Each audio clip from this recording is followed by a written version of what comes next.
In brightest day, in blackest night, no evil shall escape my sight. Let those who worship evil's might. Is this show good or shite? Let's find out together on the With Mates podcast!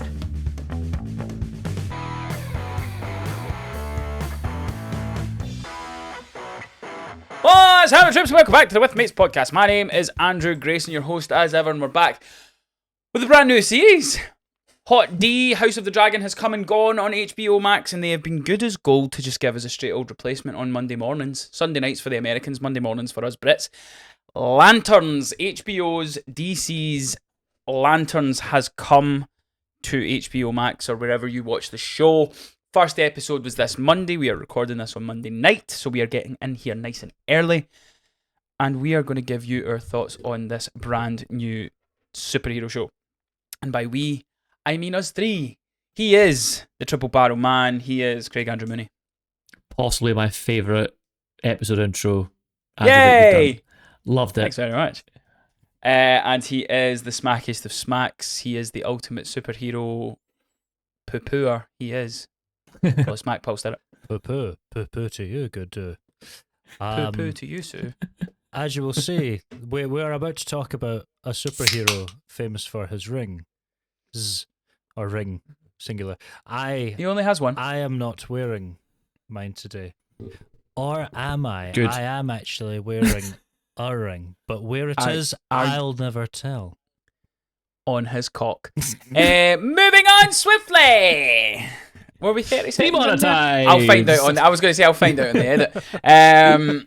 Because I was going to make a bumhole joke, and then when you said you had a ring on, I was like, right, cool, cock ring. Anyway, how are we, lads? Are we good? Good. Yeah, I'm alright. All good. Exciting weekend. Lots of lovely bits of news to come out. Lots of trailers as well. Trailers. So this comes out Tuesday, so we will have our D23 breakdown should be out the same day. So if you've not seen our thoughts, it's myself and Vash talking about all the Marvel news, all the Pixar news, all the Disney animation news, all that good stuff, Star Wars news, all the stuff that came out in D23, and we give our thoughts. Obviously, we talk more about Marvel than we do the other stuff. That's at the end of the podcast. But yeah, lots of stuff. Our trailer reactions are also up on social media. Doomsday's already doing thousands of views, so thank you very much for watching. We've also got Ahsoka, and Vision Quest should be up as well by the time this podcast comes out. But yeah. We're going to cover Frozen 3? We did cover Frozen 3. Oh, wow. Uh-huh. We did. We covered everything and anything. We covered The Simpsons. We covered Frozen. We covered Gato, which I think will be pretty high on my list next year for the fantasy movie draft. But we're not here to talk about Marvel. We're not here to talk about The Simpsons or Star Wars. We're here to talk about DC. We're here to talk about Lanterns. Now, before we get into this, lads, but I have a mixed feeling coming into this series because it ain't looking good for old DC at the minute. I feel like somebody said this like a while ago, and I was like, oh, no, you're talking rubbish, Paul. You're just being Mr. Rainy Day once again. And I'm like, I don't know about this old DC nonsense at the moment. But you were like, when did you say that? No. I said that Supergirl was not good. Hey, Superman did not deliver. Hey, calm that tone, right? I'm the one that loses his head on this fucking podcast, right? Oh, I'll lose my head. I'll lose it in a second. But Wendy's being opened and all that. No, to be fair, again, you were right, Paul. But Paul, it is quite hard to kind of distinguish between you being your character self and then when you've got an actual well processed and well thought out idea of what's going on. But again, look, I have been a big advocate for the fact that I'm going, you have A and B players, play them.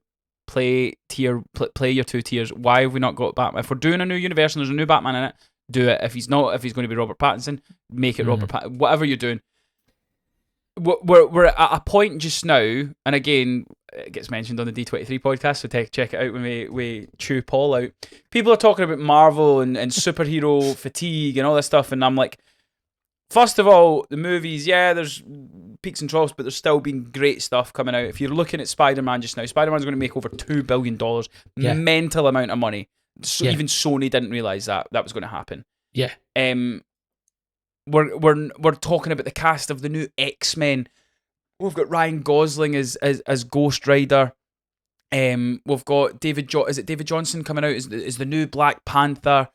Lots of really Avengers Doomsday, Avengers Secret Wars. Lots of really cool, exciting stuff coming out for Marvel. We're getting casting choices for the fucking Jimmy Olsen TV show for DC. Yeah, give me that. Like, what are we doing? Aren't you excited about that? But Andrew? No. Like Even Clayface. Like, look, Clayface. The trailer looked really cool, and I'm interested to see them going like rated R horror and stuff like that. But we still don't have a Wonder Woman. We still don't have a Batman. We don't have an Aquaman. We don't have a Cyborg. We've got Superman, and that's it. We've had a million of those before, but we've never had a Jimmy Olsen series. And I, for one, am really excited to see what they bring to the table with that. He was like the ultimate Gorilla ladies' Grodd's man going to be in it. and Superman. Like Gorilla Grodd's going to be in it. Yeah. He's quite a big villain. He's quite a big villain. Flash villain. I don't want a villain. I want Batman and I want Superman. I don't want. It's dumb. Superman. We got Superman. 2 Suicide Squad films before we got a Ben Affleck Batman film, and then we didn't get a Ben Affleck. That was the Batman previous film. regime, I will say. But same. What are we talking about? Yeah. In the time that we've had Superman, the next one's Supergirl. Fair enough. I held my hands up and I was like, right, okay, Supergirl. I went in open-minded. It was fine. It wasn't. It didn't like make me not want to see it. It was a fine film. But then your next one's Clayface. Why are you doing it? Why are you doing Clayface? Why are we not doing Batman? Because Clayface. And then what's after that? I don't think we've got anything else announced after that. We're already seeing stuff like I'll get it all up just now. Again, I was going to be fairly positive on this, but let's get into the DC stuff before we get into fucking. Clayface is literally the glue that holds the DC universe together. That's very why. good. Very good. But yeah, so here we go. There's almost half of the projects that James Gunn announced in this video have been cancelled. Nice. So he announced 10 projects. He announced, so it's a video that I've got up. I'm not playing the video, right? But he announced 10 projects: Superman, Supergirl, Batman, Creature Commandos, Waller, Paradise Lost, Lanterns, Swamp Thing, Booster Gold, and The Authority. Out of those 10 projects, 4 of them have now been cancelled. The Waller series, Paradise Lost, Booster Gold, and The Authority. Like, but that to me is a good thing. Yes Andrew, and no, mate. Because why? Like, so you're saying that's a good thing. I agree in terms of they shouldn't have been announced in the first place. Yeah, that's what I'm meaning, yeah. But then if you've spent a year and a half, 2 years, however long, in pre-production, casting, script writing, all that stuff, and then the things that haven't been announced, that's only just going to start now. We're now at another point, so we're not going to get those for 2, 3. Like, what's the next film after Clayface? We don't have anything. Man of Tomorrow. Yeah, okay, yeah, fair enough. I'll hold my hands up there. Yeah, we've got Man of Tomorrow. I don't mind that. I'm looking forward to that. But I don't know. It just I see your point. Maybe another Peacemaker. I totally see your point. The thing is, Peacemaker. I enjoyed Peacemaker, but to me, I'm just going like the whole thing that the MCU based is on was on B and C tier superheroes that they then turned into A tier superheroes. They didn't have X-Men. They didn't have Fantastic Four. They didn't have Spider-Man. They used Iron Man, Captain America that weren't your A tier. Oh, yeah. Now they are. DC 100%. Have always had their A tier. DC have had Superman. They've had Batman, and Superman I think is fantastic. We're still waiting for Batman, but we now can pivot on to Lanterns. So Lanterns, you would say Green Lantern is one of the top tier DC heroes. We've now got the series. You're assuming it might lead into a film going forward by the time we get to the end of this series. Also, Penguin as well just popped into my head. Penguin's probably not going to happen season 2. That's a weird... Lanterns, let's get into it. So, the way the podcast works is we're going to give our top thoughts, then we will give you a spoiler warning. After the spoiler warning, we'll go full details of what we thought in this episode. So, yes, let's talk about it. Who would like to go first? What did we think of the first episode of DC's Lanterns? I would like to start off by saying something here. So... As a character and a concept, I cannot stand Green Lantern. I think he's a bad character design. I don't like his powers. I don't like his name. I don't like his little motto. I don't like anything about this character, right? I think everything about it is very contrived, and I don't like. This is why during the trailer I was just like, I am so unenthused about any of this. So this is why we get him on the podcast, folks. Balance. I was just like dumb. Like of all the Justice League, I'm just kind of like I just don't like. The one thing I do like that they've sort of I've never thought of Green Lantern like this before is they're like referring to him like as a space cop. So I was like, oh right, okay. So as someone who's coming from that point of view, I was like, I could not be like less enthused or interested in Green Lantern.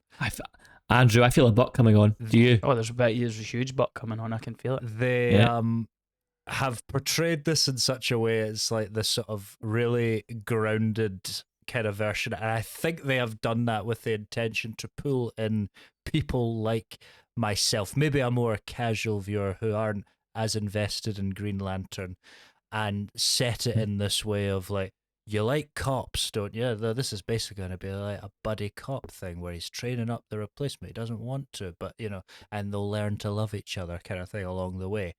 And from that point of view, I actually really enjoyed this first episode. I was like, wow, nice. I was not expecting to actually feel invested in this.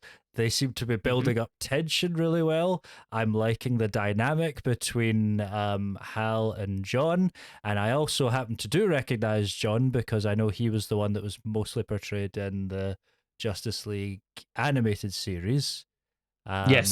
So I was like, oh, so I kind of do know some of these characters going. So I was like, oh, okay, cool.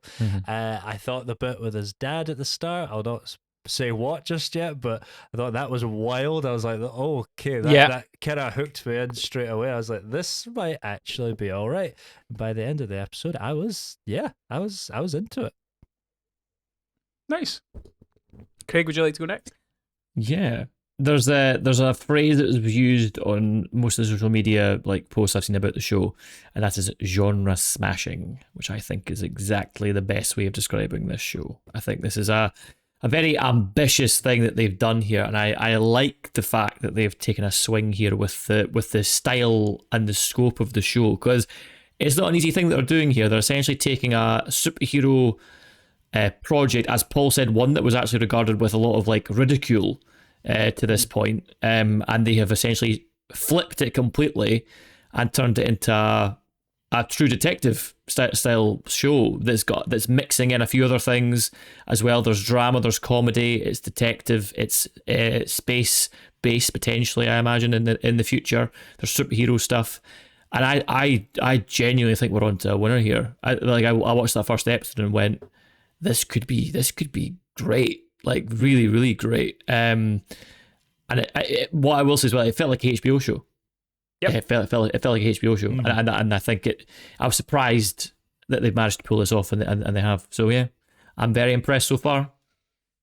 3 for 3, loved it. The hour flew by. Didn't feel like I was sitting for an hour watching it. I, without giving anything away, I was hooked with the fake ending. And by the ending, I was double hooked. For reasons I'll go into, obviously, when we get into the details and stuff like that. It's obviously carried primarily from your three main characters, Aaron Pierre as John Stewart, Kyle Chandler as Hal Jordan, and Kerry McDonald, wonderful Kelly McDonald, we love Kelly McDonald, yes. As Sheriff Kerry. If you've watched or listened to this podcast for any amount of time, you know I say HBO don't make bad TV. They don't, and I do agree with what you're saying, Craig, in terms of like HBO. It's tricky because it's superhero, but they kind of showed that as much as it wasn't superhero, it was more comic booky. They showed that with the Penguin.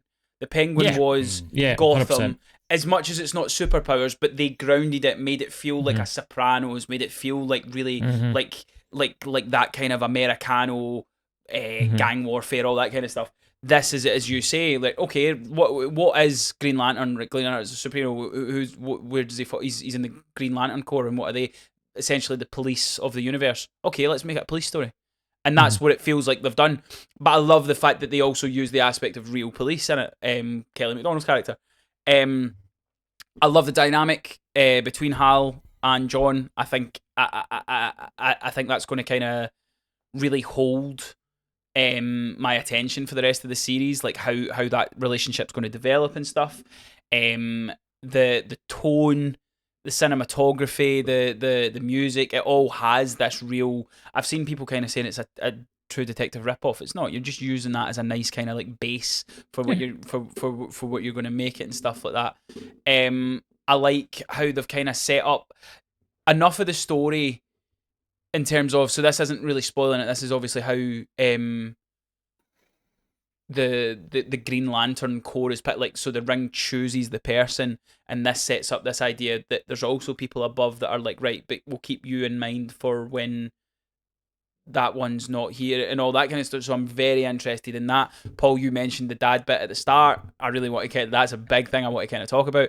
But yeah, I think it's fantastic. I think, and it again, I know I've just done a big, dirty, smelly, negative rant about DC, but it's because I care, and because I like when they get things right, I'm like, good. Like, this is what we give me. This is, and again, as much as I'm complaining at all the stuff that's getting cancelled and this, that, and the other thing, this is one of your main guys. You're doing something really cool with one of your main guys, and I'm so fucking interested. And I think my dad, I recommend everything that I kind of watch. If I think my dad will like it, I'll recommend it to him. So I've recommended House of Dragons. He wasn't too bothered. I took him to see Spider-Man. He thought it was good. I texted him about this. He's like, oh, I've got nothing to watch. I'll put it on. I hadn't even started it yet, and he texted me. He was like, that was fucking brilliant. And I'm like, even my dad, and my dad does watch a lot of like superhero stuff and blah, blah, blah. He doesn't text me, or he doesn't like get in touch with me straight after he watches something.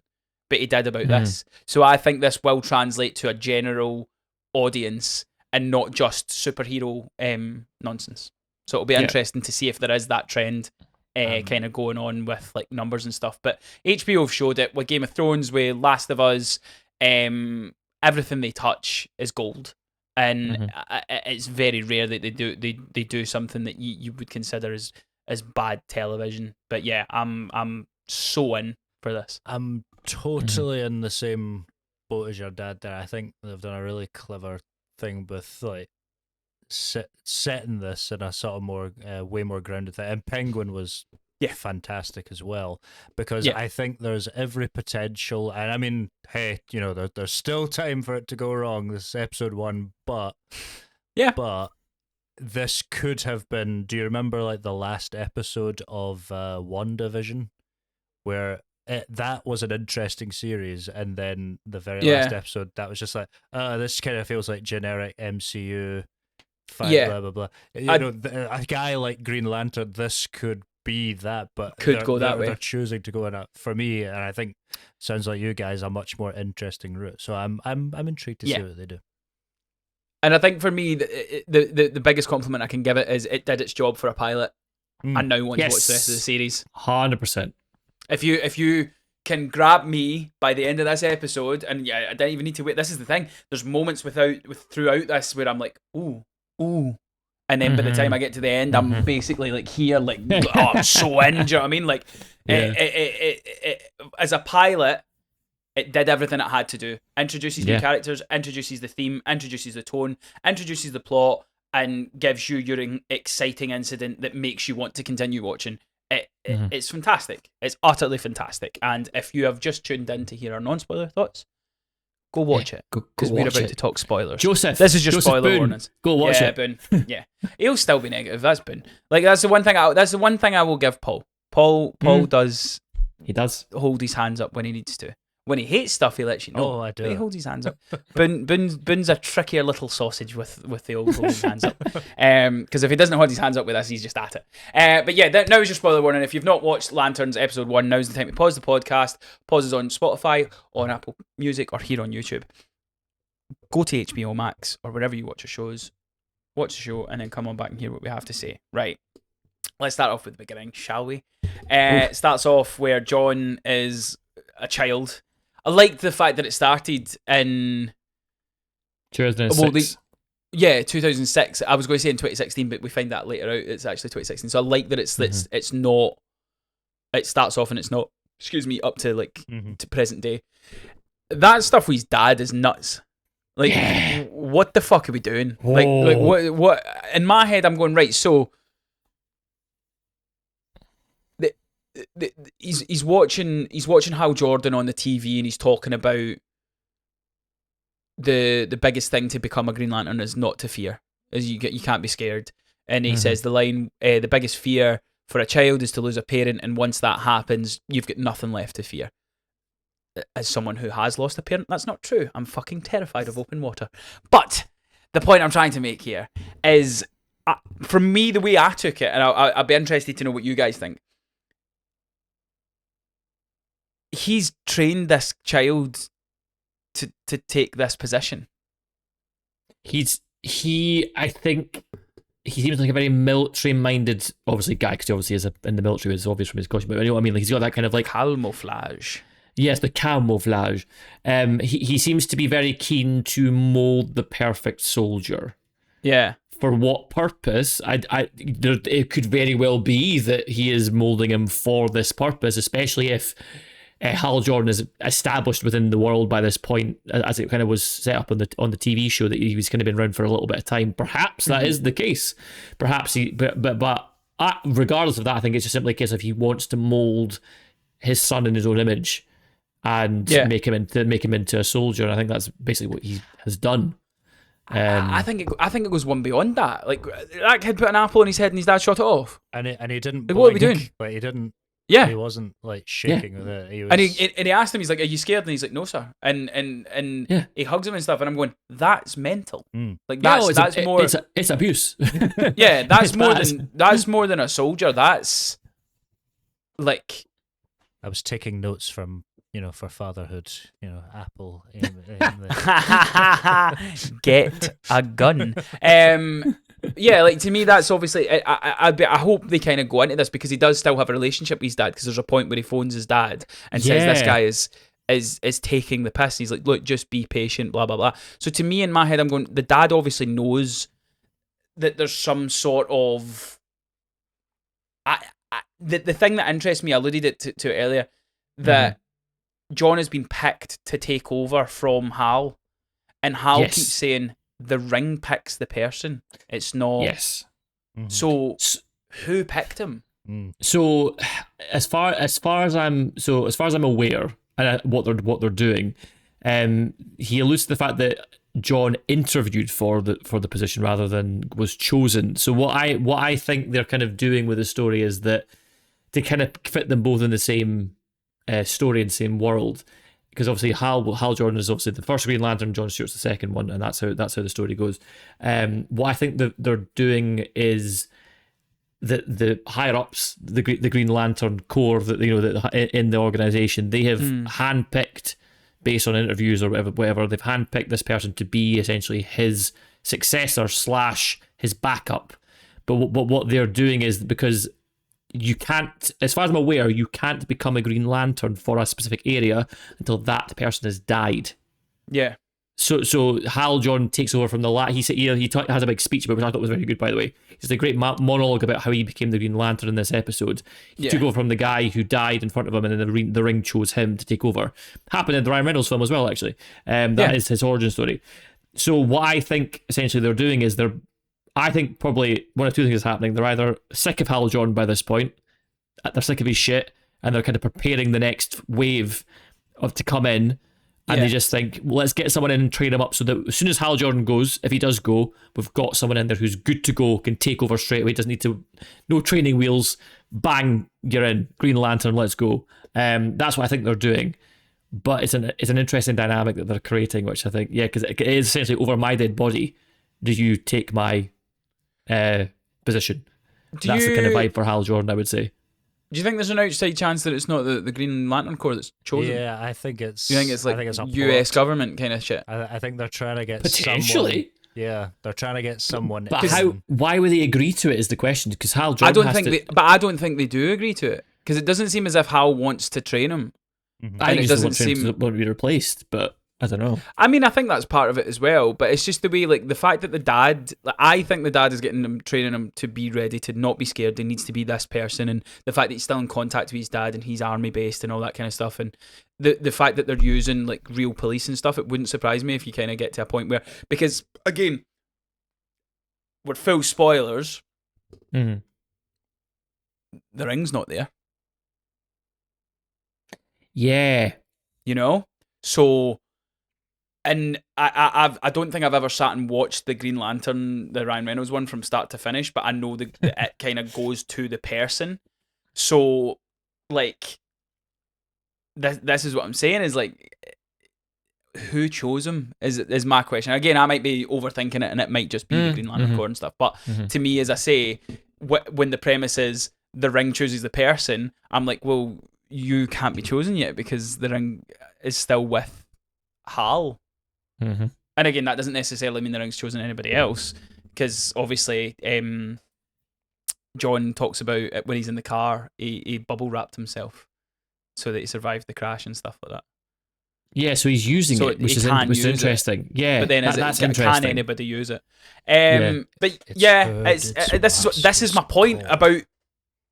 This is the point. It's one episode in, and I'm already theorising and going, We're right, well, what does chatting this about it, mean, yeah. and what does that mean? And that's great, Yeah. and I love that about a show, Yeah. and this is why I love doing the podcast with you guys, because we get to talk about it. There's enough mystery with how everything is going, like how he's even picked, Yeah.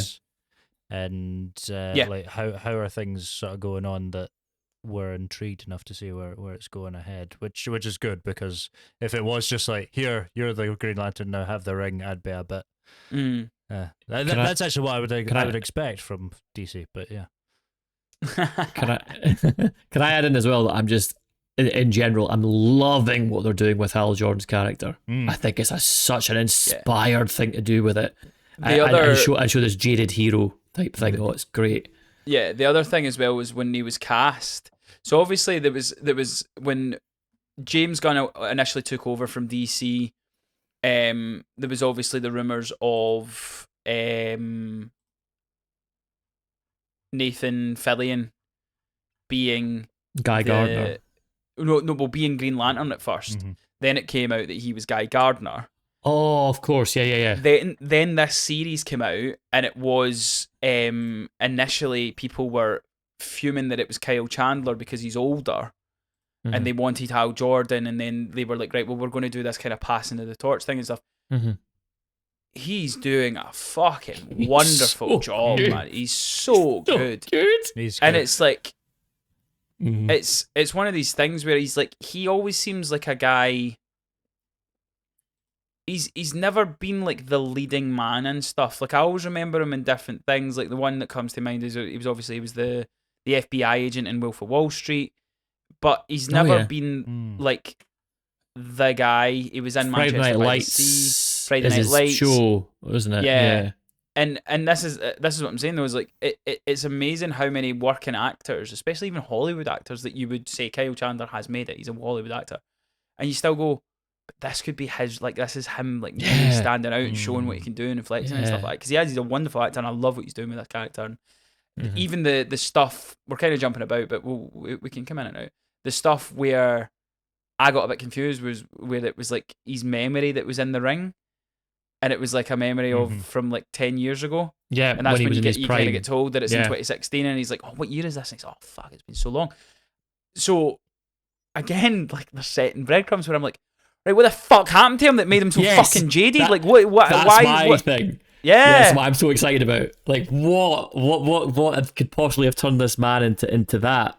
You know, Yeah. and he doesn't wear the costume anymore. He just doesn't give it. And I love his explanation for that as well, the tie. because it's very true. Yeah. I Remind like me. that moment. Paul, do you want to? Oh, Remind. the tackle guy asks him, like, oh, so why don't you wear the suit? And he's like, oh, it's like when you're young and starting out, you wear a tie to make a good impression. You're showing Yeah. you're And then you enthusiastic. realise, You realize I fucking hate wearing ties. ties is a waste of time, and I hate wearing them. Yeah. and, No, I do remember that. That's good. It was great. It's a great Um, analogy for the character, which I thought was really 100%. cool. Good writing. But this is it. And it's again, like, we mentioned this another bit where I'm just like, right, well, what the fuck happened?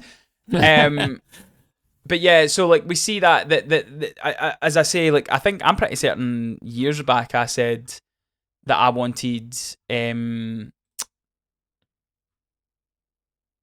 Pierre to be the next James Bond, Yes, yeah, because he I think could he do. would be Yeah, he'd be a wonderful Bond and stuff like that. yeah. I now change my mind because I've seen the rumours of who the next Bond is, and I'm very much Jack a fan Lowden, of it. man. Yeah, Jack very, oh, mate, very happy with that. That would be cool. I would love it. Scotland. Let's do Yeah, it. it's one of my big Jack. He got us a couple of jobs as well. But yeah, I've seen like him perform in on you go, Paul. I've seen him perform in a film called Brothers. This is what's his name? The actor Pierre. playing Aaron John Pierre. Aaron Pierre. Very, very good, actually. Yeah, it's like a sort of brothers on the rough streets kind of thing, and yeah, it was actually really. I just had it just like came on like the telly randomly one night. And I watched it, but it was really good. And then I went, "Oh, that's the guy who's going to be in Lanterns." So, all right. Yeah, I think he's perfect casting as well. By the way, like it's a top tier match for who Jon Stewart is and the kind of vibe of the character. Yeah, very, very impressed with the casting of this show, and especially Kelly MacDonald as well. Got another Scottish connection, and she's been fantastic. We'll get to her as well. She's fantastic. And then there's Scottish in the Vision Quest trailer as well. Like we're everywhere. Yeah. I saw that. That's so cool. But that makes sense. Young though, Scottish actor. Not take it off on a Marvel tangent, but that's they lived in Edinburgh. Yes, good detail. And Infinity War, so it makes sense. But yeah, for this Lanterns, I love the dynamic. I love the I don't know what that means. It's all chucked or lantern. I love when you get these kind of not good cop, bad cop, but like Rush Hour, fucking True Detective, like any of these kind of Lethal Weapon, like all these buddy cop stuff. I love when you've got two jarring personalities and stuff like that, and it is like, as I say, the dynamic with Hal and with Jon Stewart especially, like still talking to his dads, and his dad's like, right, be patient, and he's like, right, well, you've not let me wear the ring, so he drives him off a cliff, and then even the moment where he's talking to his memory, he's like, cool, you can fly us over, and then he's like, I've not taught you how to fly yet, have I? And he's like, nope.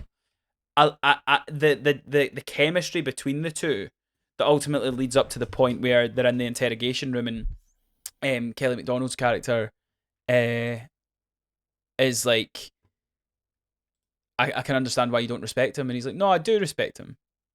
He's you get this idea that it's like, yeah, he's an arsehole, but he's like, he's brave and he's fearless, and he gets shit done, and like, so I do like that dynamic, and I'm really interested to see like the part, like everything kind of fill in the timeline to see why he is the way he is, and how it leads into their relationship. And yeah, I'd love to also see how they met, because obviously that is like as we saw in the first 5 minutes of the show in 2006, like Hal Jordan's his hero.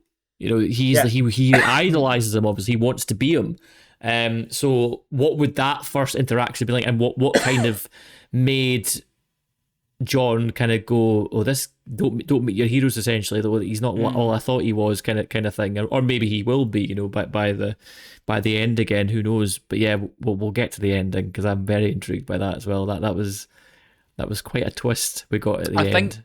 I think they are going to use time jumps, obviously. They've already kind of showed it within this first series, but I do think there's going to be a lot of kind of back and forward and stuff. Which is cool. So yeah, like the plot of the overall episode essentially was the memory comes back to tell him that it's snowing, and I can't remember the name of the place, but it's snowing there, which is a sign to him essentially. Like Hale in Nebraska? Yeah, Hale in Nebraska. Yes, exactly. Yeah. And he's like, again, you see the tensions. Like he obviously just flies there, and John has to make his own way there. Blah blah blah blah blah. But what do we think of like the tone over it? Like, I love the setting of it being in this like kind of rundown, old, like proper American town where there's like one style. bar. Yeah, Western, very exactly. Like that kind of the scene. And again, it's even like the way they've written it and the way that it's done, where it's like Jon Stewart had to make his own way there, and he arrives and he's like, "You've been here for 6 hours. Why is this still like? Why is it still going on? Why is it nothing being like cordoned off or blah blah blah?" I don't know what it was about that whole scene, but it just drew me into the show where it was this like old rainy. You've got the friction between Kelly MacDonald as the captain and Hal Jordan and him want to do things, while you've got that the guy that they're waiting on is standing over at the side, and he's telling John to go do like everything about it. Just like it just interwove so well that I was just sitting there going, like, absolutely agog and glued to the TV. What did we think of that? Yeah, exactly. What did we think of that scene and the introduction of Kelly MacDonald's character and the dynamic kind of between the three? I messaged you as I was watching that scene earlier today. I forgot how good Kelly MacDonald was. I think I kind of slept on her a little bit in terms of like her acting ability, because she is someone obviously we know from way back, because obviously she debuted in Trainspotting as our kind of our biggest first role. I mainly know her through Boardwalk. Boardwalk Empire. Boardwalk Empire was great, and she was great in it as well. Brave. And she was in a good episode of Black Mirror. You had a chance to change your fate. Yeah. Brave as well, yeah. Also Brave, yeah. Slap. Our American accent's fantastic. It's so good. It's very really specific good as well. That is Nebraskan. That's a Nebraskan accent, like really bang good. On. Yeah, she's very good. Scottish people do the best accents, folks. Just so you know, no one can do our accent. We can do all the other accents. I can confirm. Q Paul. Name a country. I'm now worried about what country I'm going to name. Do Canada. Okay. Hey there, eh? You want to go grab some poutine, eh? Yeah, let's go grab some poutine. We'll go see the big hockey match, poutine? Scottish saying poutine wrong. Poutine. Go on, give us Geordie. It's everybody's favourite. Yeah. Why I man? It's proper boa, I tell ye, proper boa. Well, come that on, right? Come Fucking on. no! Stop! You're not quoting the right people to do the accent. Craig David from Bo Selecta is not from Newcastle. He's from Morley, Leeds. Proper Bo, I tell thee. He's not from Newcastle. You fucking. Howie, man. Oh, Paul. Come on Howie, down. That's much better. Come on down to Geordie land. Come to the Geordie show. We'll go have a few pints, like, and we'll go and. Oh no, where's he gone? Meet the got someone else there. Yeah. The Geordie. Kelly MacDonald and Boardwalk. Not really doing as much for it. Kelly's definitely holding down the fort with the old Scottish people who get accents. So let's not lie. But yeah, I really like her character. I think she's fantastic. Kelly MacDonald's a fantastic actor, and I do like the fact that like even there's kind of conflict in her relationship with, like, obviously it's like her husband and her father-in-law's involved and all that. Something's going on there. Yeah, that's also very interesting. Right. Here's it's not really a negative, but it's one thing that I found bizarre. I know what you're going to say.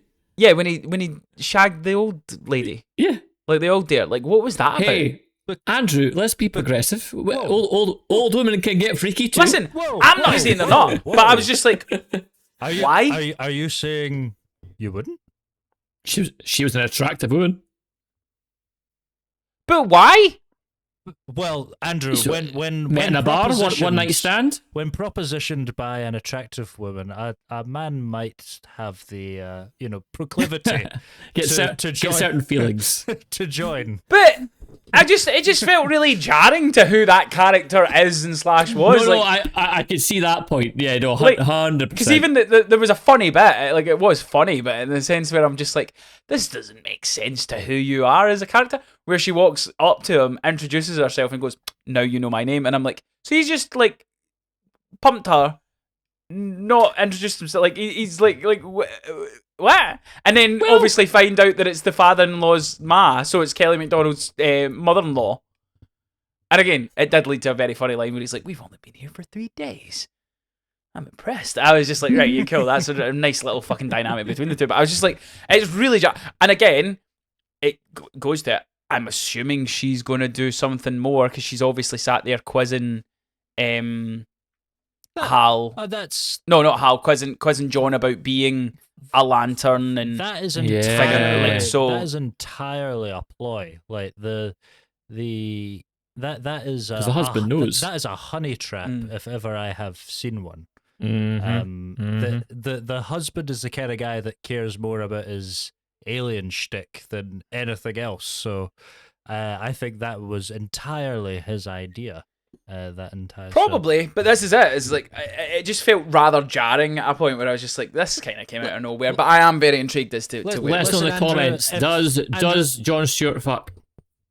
Well, obviously we've seen him. Andrew. Like, No, yeah, he in does. the comics. I mean, is that part of his character? Oh, there's definitely a comic where he does. Andrew, if we were in Nebraska together and you had just been carried off because you started a bar fight and you were spending the night in the cells, and I was propositioned by an older lady, I mean, like, you know, there's no competition. I'd be like, do I sit in this bar by myself or do I take a chance? Like, you know, I totally get where John's coming from in that scene.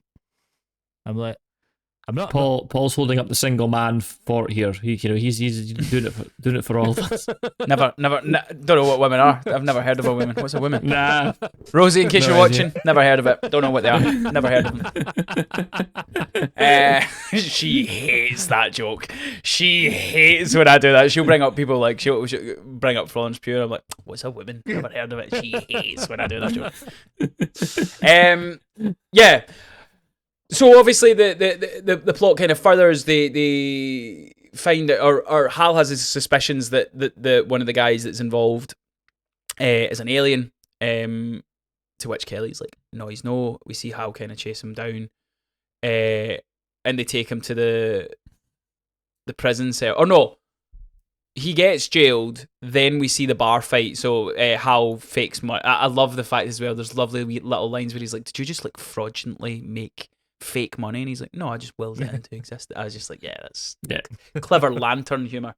Mm-hmm. But I like the fact that Hal does seem like this, not bumbling idiot, but like as if like he's making it up as he goes along. But he's very tactically knows exactly what he's doing. He's done this for a long time, so he's gonna keep doing what he's doing. They show that a few times actually throughout the episode. There's like the bar, but there's a bit with the football stadium when he gets there, because obviously John then walks out and he's like, he's right there. We need to like make her aware, and then he's like, "Told you," like, and even she's aware as well. Like, yeah, we know he's the suspect. Like, and then he runs. I liked the whole sort of interrogation scene. I really liked that, where like he finally just kept finding the right questions to ask. And Kelly goes like, my early prediction is the father-in-law has the ring. There's a reason that he kept, like, he sent his son to represent Hal in the court case. That whole kind of like getting to know them, all that kind of stuff. But yeah, as you say, Paul, they head to the interrogation room. As a writer, Craig, did you enjoy the fact that that's how they kind of found him out? Where he's like, "Oh, for someone that's undercover, you've learned all the specifics, but you don't know just general stuff that everybody knows. Like, what school did Harry Potter go to? What was one of the other questions? Which I was he asked about Obama. Oh, that was, yeah, like you're in Nebraska and you don't have any opinions on Barack Hussein Obama. Yeah, and then it was like something like he's like, "Oh, there's some there's some controversy about his birth certificate," and that's I think that's where he kind of clicked.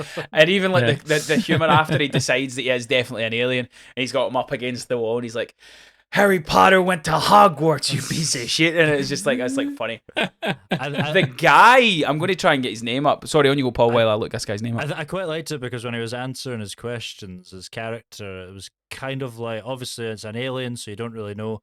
To me, it read like he has some kind of maybe internal computer chip, you know, in his head. He's like essentially Googling what it is, you know. We talked about it. We talked about who these people are and who the villains of this show are. I can't remember when we talked about it, but we talked about the kind of, these are kind of Terminator style race that are the predecessors to the Lanterns. As far as I'm aware, that's what they're doing. But yeah, in terms of a writing perspective from that scene as well, it was fantastic. And again, I'm going to say it again, HBO, man, they know how to do a dialogue scene without fail. Two-handers especially, they just seem to just get it. They get how to pace it. They get how to get the correct performance. I know it's not HBO itself that's doing it. Is the individual directors and writers and stuff. But it is that kind of gold standard, I would say, across HBO shows that, you know, they just seem to get how to just coax something out of another character in these kind of scenes. And yeah, I thought also, shout out to the guy playing the alien in this episode. Chris Coy. I've just looked him up. Chris Coy. That speech where he's like, where he kind of double bluffs him, where he's like, oh, what are you going to do? You're going to do this? And he's like, no, there's something in my skeleton that I can just think I can do. And even like Kelly McDonald's out there hearing that he is an alien, she's like, he's bluffing. And I'm like, you don't fucking know that. What are you talking about? But that whole scene where the two of them are essentially like Mexican standoff, where even the point where he's like, oh, well, if you do that, I'm just going to put a circle, I'm going to put a bubble around you, and you'll do nothing. And he's like, you've been here for 48 hours. Have you charged your ring? Which I didn't know. Again, this is where my knowledge of Green Lantern, I didn't realise you need to charge the ring. But again, as that the tension that it builds and the intrigue that it builds of like, what the fuck are they going to do? And then as he does hold him up against the wall, you can hear a kind of like ticking almost. And again, like the sound design of that, where he does get the bubble over him, it explodes and it just goes silent to that point. Oh, that was so cool. Yeah, really, really cool. And I love the fact that all the cars basically, their windows were like cracked. They hadn't like fully smashed in, but they were all like smashed and stuff. It was really cool scene. Really, as you say, like such a good two-hander where you just got these two characters going back and forward, but even having the other two kind of listening in while they're having their dialogue about Hal and things like that. It was great. And then we do get to the end, and so at that point, I'm like, oh, right, I'm in. I want to know who this guy's working for. I want to know what's happening with the family. I want to know how Hal has got from the memory to where he is now. Everything we've already spoke about, I'm like, I'm already in, and I thought that was the end of the episode. Like at that point where he's like, I told you, I thought that was it. And then you get the flash forward to 2026, and again, it's the like. So where my questions come, John arrives. Greets and Kelly like an old full John Stewart look as well. He's got the beard, beard and everything. Yeah. Greets Kelly like an old friend. So obviously enough has went. He spent enough time with her from 2016 that they would greet each other. How's the kid? Oh, he's a quarterback now. He's really good. He's playing all state, all blah blah blah. So they obviously have a really solid established relationship. So how the fuck where's that gone? And then we see that Hal's been shot in the head. And there is no ring. Like what? Was he shot in the head? Yeah. I missed that part. I thought he just had sat in the cold and like slowly froze to death. I missed the bullet. No, he got shot. No, he got a big old hole in the head, mate. Right. Yeah. So Hal's dead. Which I was. So here's my 2 cents on that. I was convinced. I knew for a fact that there was no way they were doing this show without killing Hal Jordan at the end of it. That's what I thought was going to happen. I thought that at the end of the season, whatever happened, Hal Jordan's dead. John Stewart's our Green Lantern in the DCU going forward, which I thought, yeah, fair enough. I'm happy with that. I think he'll be a great addition to the whole DCU, and I think he'll be great in the movies as well. What I was not expecting was this. I wasn't expecting to do a how did we get here kind of storyline, which I don't usually like. I don't usually like death ahead of the game. It's very because I don't want to know what happens. It's very Nolan-esque, isn't in that sense. Yeah, the non-linear storytelling. I mean, I do like it in certain situations, but when a character that we're investing in, we know what's going to happen to them, that kind of sometimes doesn't connect with me. But in this case, I like it because I think it was a nice surprise, and I think it'll be cool to see how it plays out. I agree, and I think the one thing that kind of differentiates this from anything else is the fact that we know realistically if they set it up enough times where he's like, the only way you're getting this ring is if I die. So like to me, I'm going, right, cool, he's going to die at some point, not realising it would be the first episode. Now, obviously, the way they've kind of started telling the story, I'm assuming we're going to get flashbacks to John being a child and coming up through the army and learning how he got to the position where he was chosen.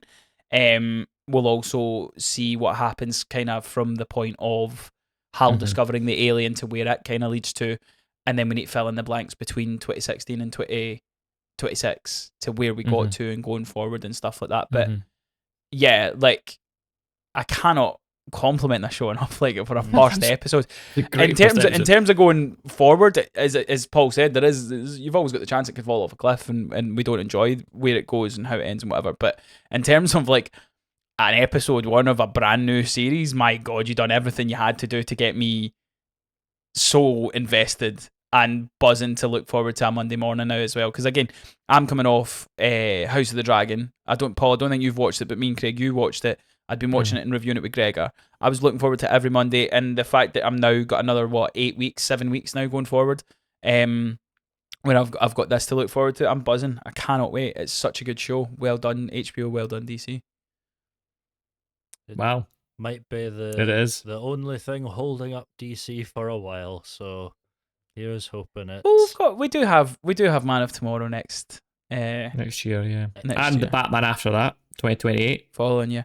I've got a friend is currently now filming in Glasgow. Oh, that's great. Yeah, I've got a friend. He works on the set, like location stuff. Oh, cool. Yeah. So they were advertising that. That's cool. So yeah, they're already painting stuff in Glasgow. So we've got lots of fun DC stuff coming. Any last thoughts on Lanterns before we wrap things up? Just my closing thoughts on it, really, as you said, Andrew. But also, I love how they explained everything. Just you know how, for example, like as Paul said, someone who's coming in potentially not as a avid Green Lantern or superhero fan that could maybe enjoy the show. I thought they did a really good job of explaining the exposition in a really clear, like, that could have been really boring and wouldn't have, like, oh, we need to explain who Hal Jordan is, how he got his powers, where's he from, who's John Stewart, what's a Green Lantern. They kind of just went, this is it, and we'll explain what we need to explain. And I think that, like, for example, when Hal Jordan explains how he got to be the Green Lantern, it was done in an emotionally charged scene, in a very well written conversation, in a monologue. So I thought it was great. So yeah, that's my biggest praise for the show, is I think they explained the things that needed to be explained well. I like that Paul? too. Yeah, they I liked how they sort of gave you the official story on, like, the interview, like, right at the start.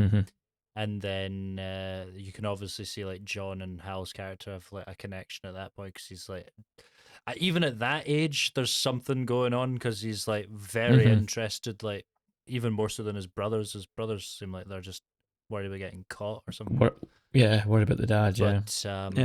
And then when he obviously has their big sort of heart to heart, you get, like, the real deets of it. And I was sort of, okay, as a character that I really have no time for, I'm actually quite enjoying this. So I was like, okay, it's definitely won me over for now, and I'm looking forward to watching more. Yeah, so I don't really have any negatives to bring to it, to be honest, which is very unlike me, especially for something like this. So I'm pleasantly surprised. You get the Polly smack of approval. We will be here week to week, running down each episode as it is released. So if you are enjoying the show, make sure you come back along and hear what we have to say about it. It'll be some variation of who's available, but I'll be here every week. I'm assuming Craig will probably try and be here, and Paul as well. If we need to change people, we'll change people. If we need to just do solos, we'll do solos, whatever it is. But we'll definitely be covering it week to week. So get involved in the conversation. Let us know your thoughts. Force Josef in by ring point. That's what we'll do. I don't think he's having it. I think he'll admit that it's good, but he's just that it won't be for him. But yeah, lots of stuff coming to the podcast. We have our D23 breakdown. We've obviously got our Lanterns will be going now week to week. We've done our Spider-Man review. We've done the Odyssey review. We've done an X-Men 97 season review. In the next couple of weeks, we'll have part 2 of the fantasy movie draft that will be up. We'll have our Nolan ranked will be up. Obviously the catch up month to month, and the countdown is on to Doomsday. I am doing my MCU rewatch. I'm going to start from Iron Man, and I'm going to watch. They did give, I don't know if you guys seen it, like they gave like a definitive list of what to watch. I'm ignoring that. I'm watching it all. I'm watching it all. Maybe not the TV series, but I'm watching all the movies. Are you going to document it, Andrew? You're going to document your journey? Yeah, I think I've done it before for the podcast where I've done each movie. I'm going to look back through our social media and see if I did do that. If I did do that, I'll figure out a new way of doing it. I might go phase by phase and do a video to rank the phases. And I think closer to the time, myself and Vash, and I might get you guys involved as well, we're going to do a tier list for all the movies. So like S tier, A tier, B tier, blah blah blah blah blah blah. But yeah, lots of stuff, plenty coming to the podcast. So make sure you're following us at WithMatesPod on social media channels. For all your non-spoiler stuff, we're on TikTok and Instagram. For all your spoiler stuff, we are here on YouTube and on Spotify and Apple Podcasts. Just look up With Mates Podcast. Give us a like, give us a share, give us a review, all that good stuff. Get involved in the conversation. But thank you so much for watching and listening. We'll see you next time. Latest on the main G.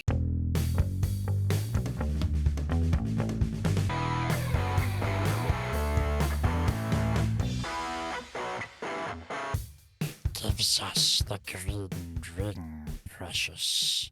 We do not fear the ring. Precious. It's the wrong franchise. They're talking about rings, I got confused.